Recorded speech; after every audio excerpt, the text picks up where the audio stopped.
Ask SBT के इस पहले एपिसोड में आप सभी का स्वागत है। मैंने आप सभी बच्चों से कहा कि अपनी पढ़ाई लिखाई से संबंधित समस्याओं को आप मुझे मेल करके बताएं और जैसे जैसे मुझे समय मिलेगा मैं एक एक करके उन समस्याओं का निदान बताने की कोशिश करूंगा। जहाँ तक मेरे लिए संभव है मैं आपको एक अच्छी सलाह देने की कोशिश करूंगा। इसी सिलसिले में मैंने क्वेश्चन चुना है। अमिताभ लिखते हैं कि जेई मेन में उनके 93.4 परसेंटाइल हैं इस साल पहले वाले अटेम्प्ट में, और दूसरे अटेम्प्ट में उन्होंने इसको काफ़ी इम्प्रूव करके 97.35 परसेंटाइल कर लिया। इनके 10th बोर्ड में 93% मार्क्स थे, 12th में 86% मार्क्स थे, और जेई एडवांस में इनके टोटल 86 मार्क्स आ रहे हैं। मतलब ये जस्ट शायद क्वालिफाई करने से रह जाएंगे। फिर ये लिखते हैं कि मुझे विश्वास है कि अगर मुझे एक मौका और दिया गया तो मैं एडवांस में अच्छा रैंक निकाल सकता हूँ, और फैमिली की फाइनेंशियल प्रॉब्लम की वजह से मम्मी चाहती है कि मैं इस साल कॉलेज ले लूँ, जो भी कॉलेज मिल रहा है। इस पर उन्होंने मेरी सलाह मांगी है। अमिताभ, आपने बेहद अच्छा प्रश्न किया है और सही समय पे किया है। देखो, सच्चाई ये है, अगर हो सके तो इस वीडियो को अपनी मम्मी को ज़रूर दिखा देना, उनको भी निर्णय लेने में मदद होगी। फाइनेंशियल स्थिति हकीकत में इस साल कॉलेज में एडमिशन लेने से नहीं सुधरने वाली है। अगर आप किसी मीडियोकर कॉलेज में चले गए तो 4 साल के ग्रेजुएशन के बाद नौकरी मिलेगी, तो हो सकता है बहुत अच्छी ना मिले, और उसमें शायद आप 1 2 3 साल तक अपने फैमिली को फाइनेंशियली सपोर्ट भी ना कर पाओ। तो जिस सपोर्ट की तलाश है कि आप पढ़ लिख कर कमाओगे और फैमिली को मदद करोगे, वो सपोर्ट हो सकता है आप उतनी जल्दी उतने अच्छे से न दे पाओ अगर आपका कॉलेज थोड़ा मीडियोकर रह गया। और दूसरी अहम बात यह है कि आपके जो ट्रैक रिकॉर्ड है, आपका जो एकेडमिक परफॉर्मेंस रहा अभी तक, वो काफ़ी अच्छा रहा है, और इसको देखते हुए लगता है कि आप एक बार अगर मन से तैयारी करेंगे तो ज़रूर आईआईटी के लिए सेलेक्ट हो जाएंगे। और अगर आप आईआईटी, या चलो मान लेते हैं आईआईटी नहीं, कोई बहुत अच्छे एनआईटी में ही पहुंच गए, 1 मिनट के लिए ऐसा मान लेते हैं, बुरा ही मान लेते हैं थोड़ा, तो भी आपको जो नौकरी मिलेगी, जितनी अच्छी तनख्वाह मिलेगी, उसकी कल्पना अभी नहीं की जा सकती। और उस परिस्थिति में आप निश्चित रूप से अपने अपने परिवार दोनों के फाइनेंशियल स्थिति को बदल पाओगे, एक अच्छा इम्पैक्ट डाल पाओगे। और 1 साल अगर आप खुद से पढ़ते हैं, 1 मिनट के लिए मान लेते हैं, तो या अभी कॉलेज चले जाते हैं, दोनों परिस्थितियों को अगर कंपेयर करें तो कॉलेज जाएंगे, वहाँ फीस तो देनी ही पड़ेगी मोस्ट प्रोबेबली। 1 साल पढ़ने के बाद, खुद से पढ़ाई करने के बाद, जिसमें शायद आप बहुत ज़्यादा खर्च नहीं करेंगे, उसके बाद आप कॉलेज जाते हैं तो भी कॉलेज की फ़ीस देनी पड़ेगी। तो मोटा मोटी मामला क्या रहा, सिर्फ 1 साल आपने कम कमाया, यही तो। फाइनेंशियली अगर देखें तो 1 साल आपकी कमाई की अवधि कम हो गई।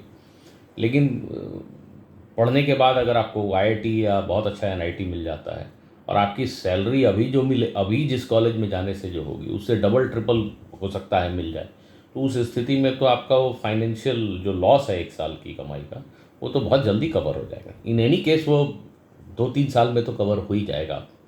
तो एक्चुअली में ये 1 साल इन्वेस्ट करके आप अपने फाइनेंशियल गोल के लिए भी, बहुत अपनी फैमिली के फाइनेंशियल हेल्थ के लिए भी एक बहुत अच्छा डिसीजन होगी। मम्मी पापा का डिसीजन एक्चुअली करियर के मामले में मुझे ऐसा लगता है कि नहीं मानना चाहिए। ऐसा ऐसा नहीं बोल रहा हूँ, बोल इसलिए रहा हूँ कि अक्सर पेरेंट्स इमोशनल डिसीजन लेते हैं, और प्रेजेंट की परिस्थितियों को देखकर लिया गया इमोशनल डिसीजन अक्सर सही डिसीजन नहीं होता है। अगर आपकी मम्मी सुन रही हैं, आप जैसे बच्चों की दूसरी मम्मी पापा सुन रहे हो, तो उन सभी को मेरी सलाह है, अगर आपके बच्चे में ज़रा सा भी पोटेंशियल है तो उसको ट्राई करने दीजिए दूसरी बार। अन्यथा ज़िंदगी भर आपको ये अफसोस रहेगा कि हमने दोबारा ट्राई नहीं किया, ट्राई करते तो ऐसा होता वैसा होता।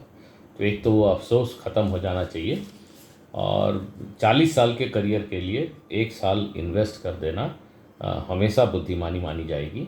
तो मेरा मानना है कि अमिताभ, आपको निश्चित रूप से ड्रॉप लेना चाहिए, और आपके पेरेंट्स से भी मैं कहना चाहूँगा कि सारी परिस्थितियों को देखकर उचित तो यही लगता है कि अमिताभ को ड्रॉप लेने दिया जाए और अच्छे मन से, खुश मन से उनको ड्रॉप लेने की परमिशन दी जाए और उनकी यथासंभव मदद की जाए, जिससे कि वो अगले साल बढ़िया से बढ़िया कर सकें। एक और क्वेश्चन ले लेता हूँ।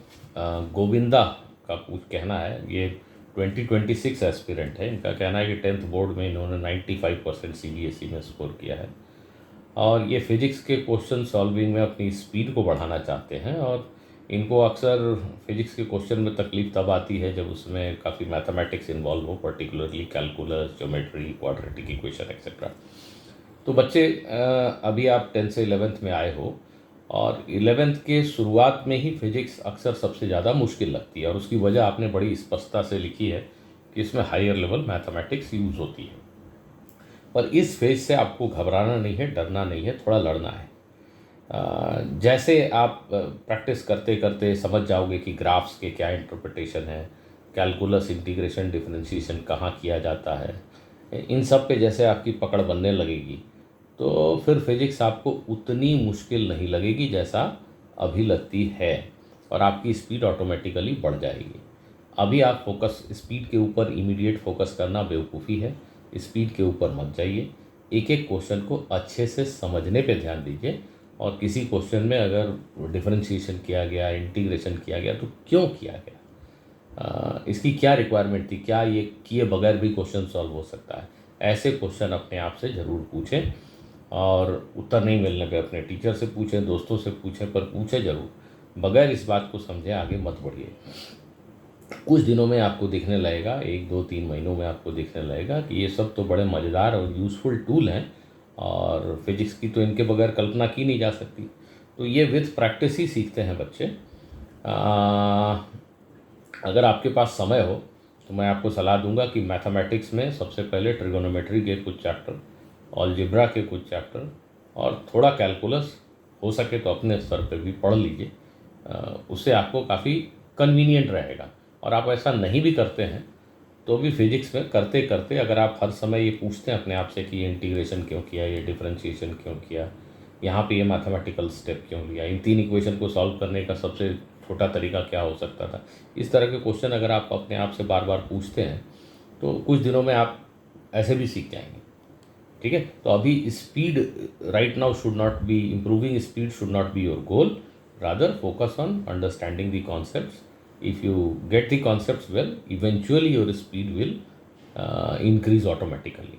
So right now just focus on getting the concepts right and you will be doing well in future. ठीक है, आज यही 2 क्वेश्चन लेता हूँ और बहुत सारे और क्वेश्चन, दर्जनों क्वेश्चन आए हैं, उन सब को एक एक करके मैं आस्क एसबीटी इस सीरीज़ में कवर अप करने की कोशिश करूँगा। बच्चों, शेयर करो, लाइक करो और सब्सक्राइब नहीं किया तो सब्सक्राइब भी कर लो। ठीक है, चलो मिलते हैं अगले वीडियो में किसी क्वेश्चन के साथ या आपकी किसी समस्या के ऊपर चर्चा करते हुए। Good bye.